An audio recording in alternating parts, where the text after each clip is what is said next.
Bien, bonjour à tous et bienvenue sur Electron Libre. Aujourd'hui nous sommes à bord de l'Opel Ampera et je suis en train de battre mon record personnel en électrique puisque j'ai dépassé les 138 km en 100% électrique en une seule charge, donc sur l'Opel Ampera. Faites attention, ouais, ça va être flou. Et donc on a fait 413 km, dont 138 en électrique, 275 en thermique. On est à 4,3 litres de consommation sur ce trajet. Et il nous reste environ une quinzaine de kilomètres à parcourir. Et il me reste 17 km d'autonomie électrique. Donc en principe, je devrais pouvoir les faire en 100% électrique et donc pulvériser mon record ancien qui était de 138 km. Donc voilà, on se retrouve tout à l'heure pour voir si j'ai eu raison ou pas. Et si j'ai bien fait tout le reste en électrique. Donc là, on est toujours à bord de l'Ampera, on est à 4,2 litres de consommation, ça a baissé. On a fait 144 km en électrique.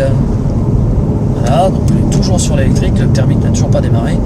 Et il me reste de quoi faire 8 km, sachant que pour rentrer chez moi, il me reste à peu près 5, donc on est tout à fait très bien. Là, c'est limité à 70, je roule aux vitesses normales. Hein. Sur le trajet, j'ai roulé à 100 km/h à peu près. Tout le long du trajet, 100, 90, 100, voilà. J'ai fait de l'autoroute, mais je suis resté à 100 sur l'autoroute. Justement, je voulais consommer le moins possible, voir un petit peu ce qu'on pouvait faire en maximum sur l'électrique. Donc on va atteindre les 150 km en électrique avec l'Ampera, c'est-à-dire plus qu'une Peugeot Lyon est capable de faire. Donc c'est quand même vachement bien. Bon, c'est grâce au thermique bien sûr. Hein. Si j'avais pas utilisé du tout le thermique, j'aurais fait 85 km, pas plus. Là, le fait d'utiliser le thermique pour recharger, parce que ça a rechargé, j'utilise pas le mode montagne, hein, j'utilise le mode maintenir. Et le fait de recharger dans les descentes aussi, hein, j'ai tous les endroits où j'ai pu récupérer de l'énergie, j'en ai récupéré. Et voilà, ça abaisse la consommation, ça prolonge le plaisir de rouler en électrique, donc c'est vraiment très très bien. Donc on peut voir que sur la durée de vie de la voiture, je suis à 3,1 litres.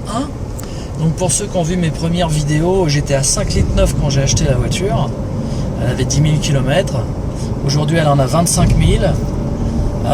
Et j'ai fait 15 000 km pour une consommation de 1,1 litre de moyenne sur les 15 000 km que j'ai fait. C'est vraiment quand même une voiture exceptionnelle, hein, il n'y a rien à dire. À ce niveau-là, c'est le top. Donc on va voir à l'arrivée combien j'aurais fait au total de kilomètres. Il me reste toujours 8 km d'autonomie. Hein. Je pourrais même aller me balader en disant tiens, je vais aller jusqu'au bout pour voir. Quoi. Et là, je suis pas loin de chez moi. Donc on va homologuer le record en arrivant. On m'a donné une petite astuce, donc ça c'est un petit clin d'œil au club Tesla France, donc quelqu'un sur le club, je ne citerai pas mais qui se reconnaîtra, a donné une astuce, c'est que dans les descentes, on donne l'élan à la voiture et on passe au point mort, au neutre. Ça laisse couler la voiture et du coup on gagne, on ne recharge pas sa batterie. Mais on gagne beaucoup plus de kilomètres puisque le régénérateur ne ralentit pas la voiture. Du coup, elle gagne en vitesse et on gagne beaucoup plus que si on récupérait de l'énergie. Et c'est grâce à ça qu'avec cette méthode, j'ai réussi à obtenir ce kilométrage fabuleux en pure électrique.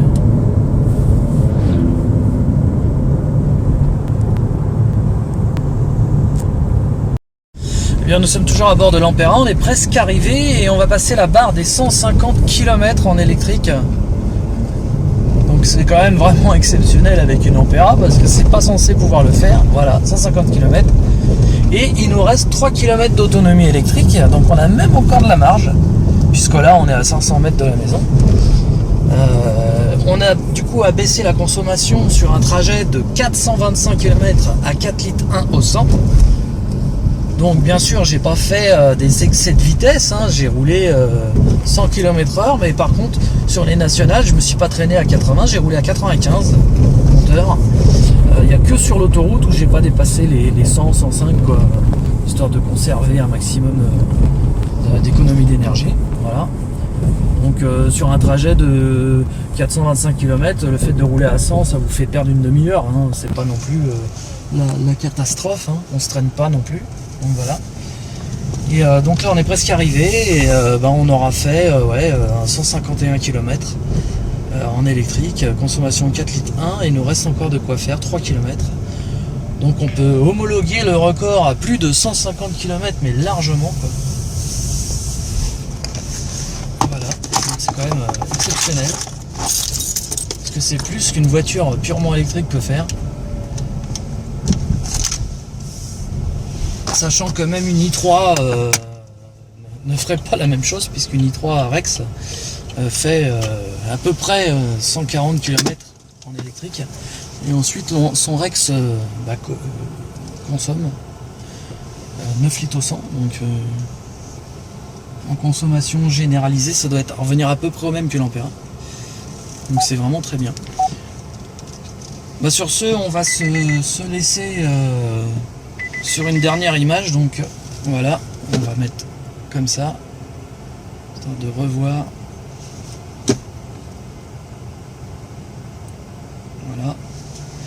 Voilà, donc 150,7 km, 4 litres 1 au 100. On peut voir qu'on a consommé 12 kW.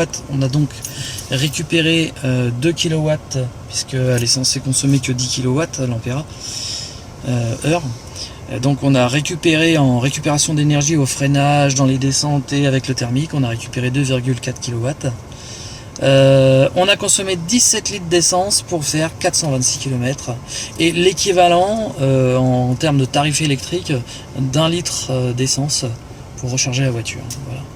C'est même pas 1 litre, ça doit être dans les 1,10 € pour la charger complètement, donc c'est vraiment très très peu. C'est à peine 5 litres au 100 en tout si on considère la consommation électrique additionnée à cette consommation. Et il me reste de quoi faire 2 km en électrique. Voilà. J'ai consommé donc 173 litres pour faire 15 292 km, c'est-à-dire légèrement au-dessus d'un litre au 100. Et bien on se dit à bientôt pour une prochaine vidéo sur Electron Libre.